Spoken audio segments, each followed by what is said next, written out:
Helen, thank you so much for joining me. Thanks for having me. I am really interested in what you're doing because one of the things that we've been doing on this show over the past few months is talking a lot about AI, how it affects young people, but we don't often hear from young people. So I was really excited to see some of the work that you're doing and how you're bringing young people together across Canada. So tell us about it. Of course. So, alongside Fergus Lindley Moda, I have developed a project called Gen Z AI, which is a pioneering national initiative designed to empower young Canadians aged 17 to 23 to help shape the future of AI policy and governance in the country. And so, over the next 6 months or so, we're going to be leading a national conversation about how AI should be developed and deployed and governed in ways that are safe and aligned with public interest. And we're going to do that by hosting a series of forums across the country in Toronto, in Montreal, in Vancouver, and in Halifax. And each of them will explore a specific dimension of AI's impact on young Canadians, from things like AI chatbots to information integrity and data privacy and age assurance. I think one of the things that really excites me about the work that you're doing is that the group that you are working with right now at McGill, you have a lot of research and data insofar as how AI is affecting our society as a whole. I should also mention we've had a few interviews on the podcast recently that we did at Attention Govern or Be Governed.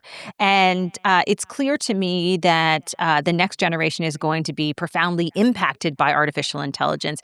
Can you Mhm. tell us a little bit about some of the concerns you may have that led to the formation of this group? Definitely. So, studies that have come out earlier this year, and almost weekly, I feel like there's a new one literally constantly, show that Canadians have pretty low levels of trust in AI. And that extends to young people who may not actually trust these systems, but still use them, or at least have to use them constantly. And so, from that knowledge about a lack of public trust in computational technologies like AI systems, like chatbots, I wanted to basically come up with a way to get people involved, to talk about those feelings, talk about why they're experiencing low levels of trust, what they want us to do about it, what they think the government can do about it, and importantly, just carve out that space for young people to actually have the opportunity to do that type of work, because they're the most affected. They're the most digitally engaged, but they're often not actually involved in conversations about this. And so I wanted to create the opportunity to allow young people to not only engage with other young people across the country, but also to learn from experts, to be guided in deliberative exercises that allow them to translate their experiences to concrete policy recommendations to help basically allow them to shape the AI future that they're hoping to have. I think it's also interesting when you do speak to young people, and I'd be curious if you have found this so far with this group, is that they are much more aware in terms of the impact that AI is having on them. And they are both users of AI, but also in some cases victims of this technology insofar as chatbots. So, what have you found in these early days just hearing from younger people on this topic? Yeah, it's a great question. We just hosted our first forum last weekend in Toronto, and we heard about the impacts of chatbots on young people's lives directly from them. And just in those early conversations, we saw a particular set of themes emerge across experience. Really urgent concerns related to the mental health impacts of large language models, the erosion of critical thinking skills, particularly caused by cognitive offloading, and risks of unfiltered exposure to harmful or hateful content like sexually explicit material or extremist content or self-harm content. And those themes emerged hugely across all of our discussions with young people. They're fully aware of what's going on to their brains, to their social lives, to their work when they are overly reliant on AI systems, and they want something to be done about it. And when you think about the possible solutions and what can be Mhm. done. I just had a conversation this morning. I was coming out of a local radio station where I was talking about the impact of chatbots and how people more and more, especially young people, were using chatbots for mental health and therapy. There is this sort of shrugging of the shoulders among a lot of people that say, "Hey, you know what? The toothpaste is already out of the tube. There's no controlling this. There's absolutely nothing that we can do." Mhm. I totally disagree with that statement. I think there is something that can be done. But your group is the expert on this. What can be done, and what type of policy recommendations do you see even in these early days coming out from the work you're doing with this group? It's a great question. So there's a lot of focus amongst the participants who are actually drafting these policy recommendations themselves, which is awesome, to focus on addictive design features, to integrate content filters, block certain responses, have the option to delete data caches, or to determine responsiveness and conversationality in chatbot systems. Just from these early conversations, we're really seeing a clear understanding that young people have about a desire to contain a desire for chatbot systems to contain ways to empower users. So, like opt-out functions, like I said, content filtering, and to make sure that people have the digital literacy skills to engage with tech systems like chatbots in ways that allow them to stay safe and to be empowered by their use. We are in a really unique position, I think, here in Canada because we do have a highly educated group of young people that are adopters of this technology. And at the same time, I think we are impacted by some of these big tech companies in a way that's different than other parts of the world. I'm thinking specifically around Meta. So, Instagram and Facebook platforms, for example. We know the report that just came out that we talked about recently on the show that Meta made $16 billion from scam advertisements in 2024. At the same time, news is blocked in this country. And so we're at a point where I think the influence of these platforms and the way that they are dictating how young people sort of see the world, how they interact with each other, how they form relationships with these synthetic AI companions. It is so significant. What do you think about this topic in terms of the impact of these technology tools and these big tech companies in the social space and beyond? This is an incredibly important question, and a question that really guided the development of this project. I think young people want governance mechanisms in place, and there's a huge level of misunderstanding that young people are apathetic or not engaged on topics related to governance of tech systems, particularly. And we're seeing, just with the overwhelming response we've had to this project in particular, that you can have a flourishing tech ecosystem in the country while also propping up safeguards that actually enable the trust in those systems to develop over time and could both support adoption and rollout of AI technologies, could support healthier use of social media platforms and other apps, while also recognizing the fact that without that trust, without that kind of metric of engagement with people on these issues, that ecosystem will never flourish in the same way. And we're hoping that through this project in particular, in touching on questions about big tech and about AI development and about AI integration across spaces, that we can start to bring young people into the conversation to enable a better tech future for them, obviously, but also for all other users. And we're really excited about that hopefully happening. I think it's also fair to say that this is not a new problem. I'm thinking back to kind of the early days of social media. I know almost 10 years ago, I wrote a book on this subject, and this has been a growing concern and issue over the years.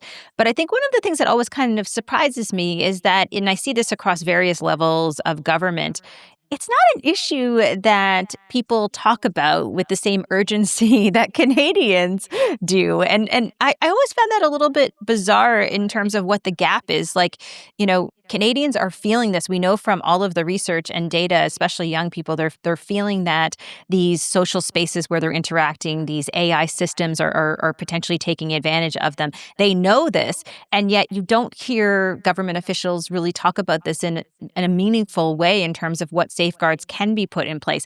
Why do you think we continue to have this gap when Canadians are experiencing this, especially with their kids and young people experience this so intimately?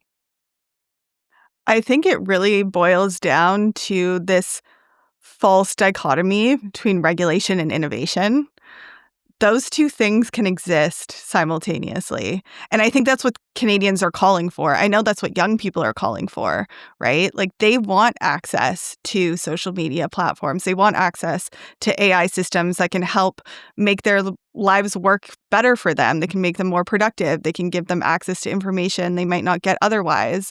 But they want that in conjunction with legislation that makes the system safer. And I think the government historically has thought about this idea of regulation as stifling the power of tech innovation. And in our view, that is totally misguided, right? I think, if anything, developing regulatory or legislative mechanisms or broader governance mechanisms to support healthy development of tech tools will actually make the integration of them stronger and adoption rise and public trust kind of go in conjunction with that as well. And we're seeing that in these early discussions with young people through Gen Z too. You mentioned that you had your first meeting with all of these young people. What did you learn from that meeting when you see young people getting together and discussing these issues that are affecting them in so many different ways? Young people have such a strong appetite to have these conversations. They've clearly been left out of them on the policymaking side for far too long. And as soon as they're in a room together, as soon as they're guided through deliberative exercises and they gain kind of evidence-based understanding of policy issues, they immediately are able to track their experiences into policy recommendations that are strong and that could help their social experience with AI systems or other computational technologies become stronger. It's clear that they have an appetite to be engaged in this way, and they're so smart. The policy recommendations coming out of just a few days of engagement with young people are just as valid, if not more, than policy recommendations that we see coming from government and other quote unquote experts. And so I've been learning certainly that young people in this country deserve to have their voices heard. They deserve to be part of the policymaking conversation. They deserve to have that representation. And instead of having policy made for young people to protect young people, we need to actually create the policy space so that we can do that with them. And they clearly want it. It's so exciting and exhilarating to see the enthusiasm that they bring. And it's also very promising because clearly we're in good hands. I think there is also a misconception out there that young people aren't interested in these topics. So I'm curious how you found these young people and got Mhm. them together. What was that process like? Great question. We launched a big recruitment for 100 17 to 23-year-olds across the country in the 4 cities that were hosting forums in Toronto, Montreal, Vancouver, and Halifax. And we did this all through social media. So we announced that we were doing this project. We had an overwhelming response. And then we conducted this thing called a civic lottery, which basically is kind of a random sample of all of the participants who then get selected to participate using what's called a demographic representation model. So we make sure that the rooms that we have in each of these cities are representative of the broader Canadian demographic broader Canadian demographics. And we make sure that we're hosting this in an inclusive and participatory way. And we luckily had just so much engagement on that recruitment that we were able to make that happen. So I know it's hard to predict the future and take me through till the end of this process, but I'm really curious what comes out of this? What will be some of those next steps? How do you fight and organize for actual change? So, alongside our in-person forums in Canada, in these 4 cities, we've also launched a simultaneous civic tech project.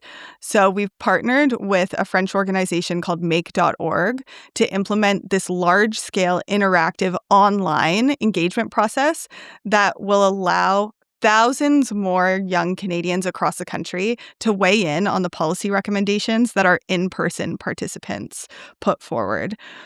After that, we are going to compile the results of both the in-person process and the online engagement process and present all of our findings, all of our recommendations in a final plenary session in Ottawa, where our participants will actually be able to present their results to public servants, to policymakers, to parliamentarians.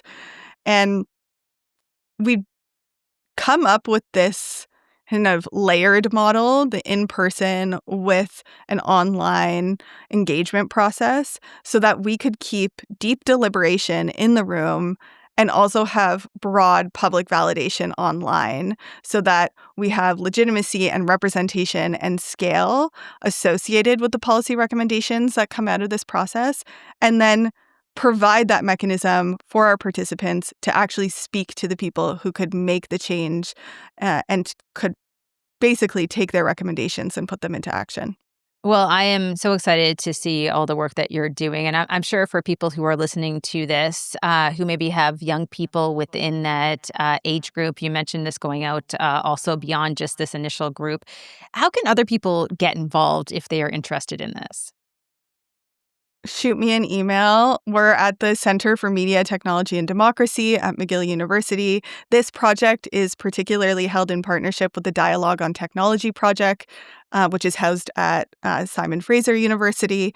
And you can find more information on our website, Media Tech Democracy. Last question for you. What has this been like personally for you? It's been amazing.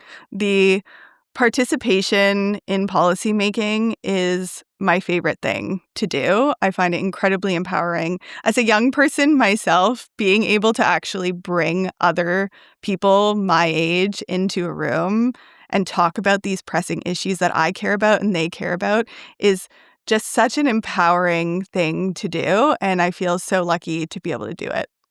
Well, listen, we feel lucky that you were able to take the time and join us because, again, we talk a lot about the issues all the time, and it's nice to see some solutions. So, Helen, thank you so much for being here. Of course. Thanks, Amber.